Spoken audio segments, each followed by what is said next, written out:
Hey everybody, Gears here. Welcome to my inaugural video on the new Gears McTinkersome channel.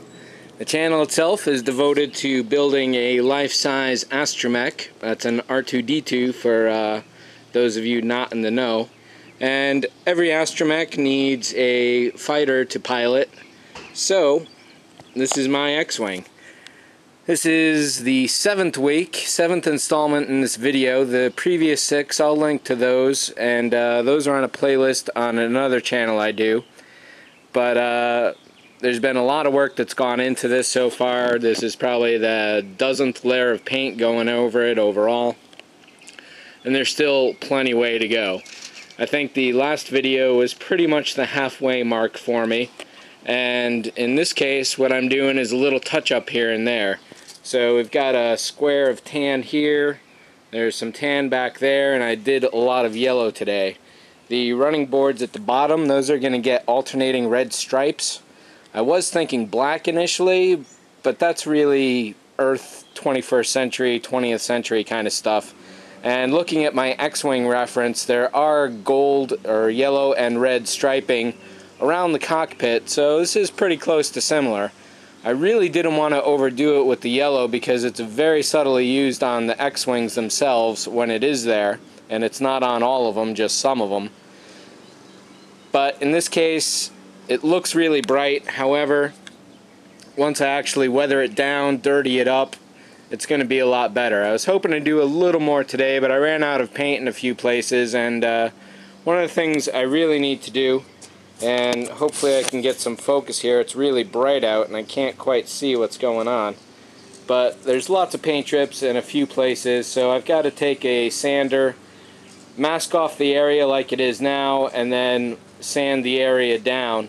I've got a lot of panel line work to do. I was thinking I was going to do some work around the headlights here, so I masked those off with contact paper, but didn't quite get around to it because of my lack of paint. And of course, for anyone that can figure out what that says, there you go. Over on this side, this area here was not looking really great. It was a patchwork of colors from the very initial tests I did 7 months ago, 6 months ago. Let's see, September, it's now March, a lot of months. Over here I had just enough yellow to balance out the runners and the side view mirrors, fortunately. Otherwise I really would have been out of luck. And just enough tan to cover up this area here. I've got some more of this tan that I got to do all over the body, especially on the doors. The car overall, for my taste, is too white, as can be seen here. So I've got to turn a lot of these white panels into tanner panels.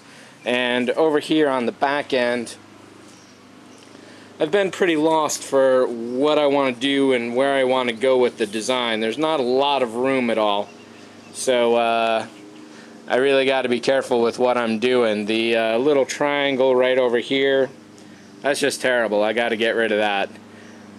Another thing I'll mention real quick is that a fellow named Brad Carpenter over in Texas supplied me with these Rebel logo vinyl stickers. They're self-adhesive basically. They can pull off, but there's that one, there's one buried under here, and then I've got one on the gas cap over on this side.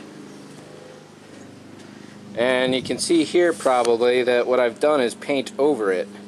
That's because I'm going to pull that off. I'm using it as a mask. The car was originally blue, so this is one of the only blue spots left on the entire car now. And there was a little blue on the X-Wings, sure. And one of the bad things about masking objects off generally is that you never know how good a masking job until you actually pull all your tape up. And in this case, it's really windy out, and you're probably not going to be able to see all the paint dust that's all over my window now. But that's definitely a good demarcation line right there. Oh yeah, check that out. So, a simple straight edge razor blade going over the glass, that should fix it all. That will not work on the body, of course, but it does work on glass for a trick. So what I'm going to do now is start pulling some of this paper off. The paint is pretty much dry, or at least I'm hoping so. So let me catch up with you in a minute. Alright, so not looking too bad if I do say so myself. I like it. It's definitely going to work out. Breaking up the red stripe here is definitely a good thing. See if I can maintain focus while I walk around it.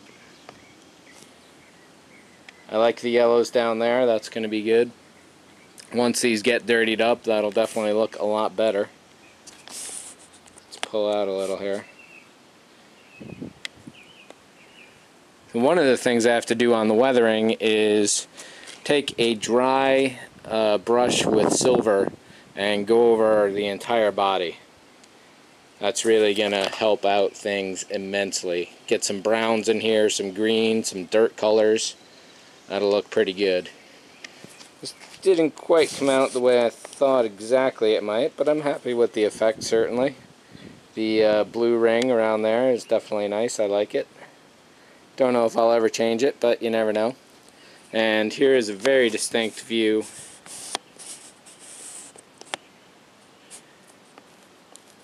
of the masking. So a razor blade will get rid of all this. Looks like if I don't let it completely dry, I might be able to wash it off even. One thing I screwed up on, I don't know when it was, but one of the times is I busted the motor on my wiper here. Oh, there you go. So one of the times that I had this lifted up, I just totally hosed it. Again, I really don't know what I'm going to do with the back.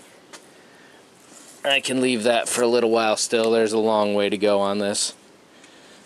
I want to get some more of the tans and do those on the side doors here. Just make it more uniform. It's a little still too patchwork, too much white. If I can get these whites into browns, greens, dirts, anything to make it look older and used and beat up is what I'm looking for here. Yeah, a few drips unfortunately, but I should be able to hide those. And yeah, I definitely like the yellow. It's not quite showing up exactly as I'd like here, but it looks pretty good in person. So what is there to do? There's lots of weathering. You can see how clean these new panels are most explicitly here. While some people would probably hate this damage on their car if it was there, if it's showing up in the light, I'm loving that. Make a good laser blast. So I've got more black weathering to do, silvers. I'd like to do some more tans along both of the sides. Maybe up on top there would be good. It's getting close though, and as things get closer, the R2 unit will be built as well, and thanks to Brad Carpenter for that. If you're watching this in the present day, then there will be a video coming up very soon about some more parts that Brad has sent me. And if you're watching this some years down the line, maybe I'm finished with the R2 already and it's sitting in the back there like I have planned. So that's it for this installment. Welcome to the new channel, and may the force be with you. See ya. Alright, so let's get one last look here in moderately even light. I'm thinking that yellow runner really makes the whole car pop. I definitely want to do a lot of the door in something more of a tan like this one here that I did today, just to even it out a little. There's a few panels I definitely have to redo all over the place with all the dripping paint that's happened. So it's a really nice yellow. I'm going to hate to paint that, but that's the way that goes. Let's take a look at this side. I like this a lot more too. Still not great. It's a little busy on the back side, definitely. Or the back end, rather.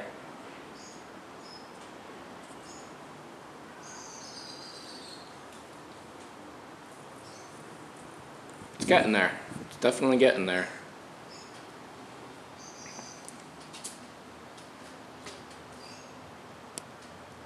Nice little angle. Let's get some focus.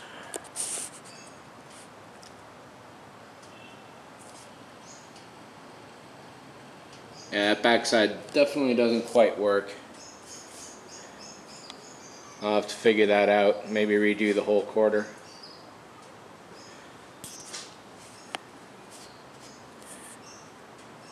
Nice.